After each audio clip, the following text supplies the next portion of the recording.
ជំរាបសួរដល់ពុកម៉ែបងប្អូនដែលជាអតិថិជនរបស់វត្តបរមខ្មែរធម្មជាតិចាទាំងបងប្អូនជាអតិថិជនចាស់និងបងប្អូនអតិថិជនថ្មីចាថ្ងៃនេះខាងក្រុមហ៊ុនមានប្រូម៉ូសិនពិសេសក្នុងឱកាសចូលឆ្នាំខ្មែរប្រពៃណីជាតិចាប្រូម៉ូសិននោះពិសេសសម្រាប់បងប្អូនដែលគាត់ជ្រើសរើសជាប្រភេទថែទាំសុខភាពចាជាប្រភេទម្សៅជាម្សៅគ្រាប់និងម្សៅទឹកឃ្មុំចាអញ្ចឹងសម្រាប់បងប្អូនដែលគាត់ទិញម្សៅ2កំប៉ុងណាបងណាម្សៅ2កំប៉ុង$20ថែមជូន2មុខភ្លាមថែមជូនទឹកឃ្មុំម្ដងចាហើយនឹងទឹកដោះគោឆៅ1កំប៉ុងហើយបើសិនជាបងប្អូនជាវម្សៅ3កំប៉ុង$30ថែមជូនទឹកឃ្មុំម្ដងនិងទឹកដោះគោឆៅ2កំប៉ុងពិសេសជាងនោះបើសិនជាបងប្អូនជាវម្សៅដល់ទៅ5កំប៉ុងណាបងណា5កំប៉ុងនេះ5កំប៉ុងថែមជូនដល់ទៅ6មុខ5កំប៉ុងថែមជូនទឹកឃ្មុំ3ហើយនឹងទឹកដោះគោឆៅ3អញ្ចឹងប្រូម៉ូសិននេះគឺយើងធ្វើត្រឹមតែរយៈពេលពីថ្ងៃដែលយើងផ្សាយនេះរហូតដល់ថ្ងៃទី10ខែ4 2025ទេអញ្ចឹងបងប្អូនចាដែលគាត់ចង់បានប្រូម៉ូសិននេះយកទៅចែកជូនប៉ាម៉ាក់បងប្អូនឬក៏អូនដែលគាត់ចង់ញ៉ាំលូកពស់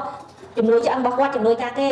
ញ៉ាំបន្ថែមលើរបបអាហារដែលយើងញ៉ាំជាប្រចាំថ្ងៃអូនអត់ទៅបានញ៉ាំបន្លែផ្លែឈើទេអាចជ្រើសរើសជាប្រភេទម្សៅម្រុំនេះយកទៅញ៉ាំបានចាអញ្ចឹងសូមអរគុណសូមជម្រាបលាបាយបាយ